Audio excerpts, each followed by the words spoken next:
the doctor in front of your name. So for today, we're going to actually stay on the hot off the press segment. We're going to be talking about the current events, and then we're going to kind of segue into what that means to us, what that means in regards to us taking care of our mental health, and how we can combat this on an individualistic as well as on a communal or systemic level in order to combat some of these things that we've been experiencing over the past month.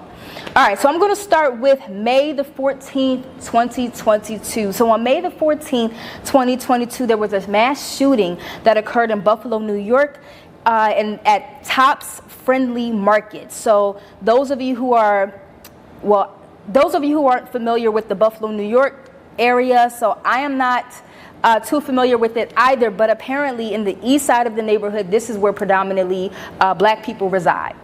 So in this area at the Tops Friendly Market, there was a shooting.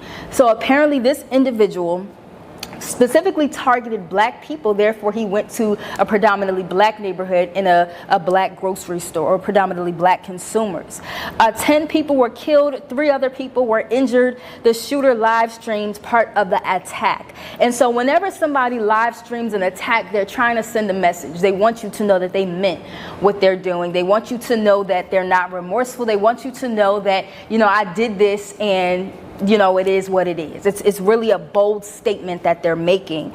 And when I was thinking about this specific case, I want us to kind of like keep into perspective that, of course, you know, it's tragic that so many people passed away, so many lives were lost. I'm sorry, didn't just pass away, they were killed, gunned down.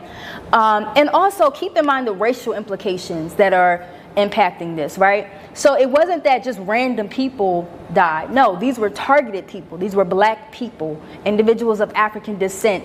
He specifically went into this neighborhood to target these people. And y'all know I'm not into re-traumatizing yourself, because I feel as though America capitalizes off of black trauma, so they're going to resurface that live stream over and over again because people want to see it, right? And so I'm not into that type of stuff, but I did accidentally see it. It came up on my feed, or somebody had sent it to me before I knew what it was. And so you see when this individual is shooting people and you know, targeting black people, and you see when he gets to the white people, he accidentally kills them and says, oh, I'm sorry, I didn't mean to target you. And to me, that was so hurtful, that was painful, because of course, again, he was sending that message that he was targeting a specific group of people. When thinking about the racial trauma of this, and if you guys don't know what racial trauma is, I want you to go back a few episodes. We talk about it at length in this podcast. We talk about how we can be traumatized based on racially stimulating situations that are provoked by racism, right? And so with this specific individual who killed so many people in this grocery store, I can imagine how many people experience racial trauma or race-based traumatic stress after watching this. I'm not talking about the other people in the grocery store. I'm talking about you watching it at home. I'm talking about your mom, your sister, your brother, your cousin, people who were at home and watching this or even hearing about it, because that's how trauma works.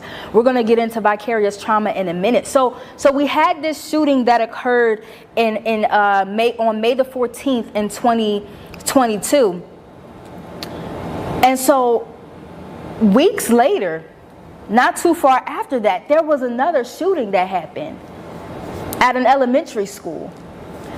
Researchers and newscasters, they're actually saying with the numbers that were generated now, we can say that this is the worst mass shooting in a school setting that we've had in history.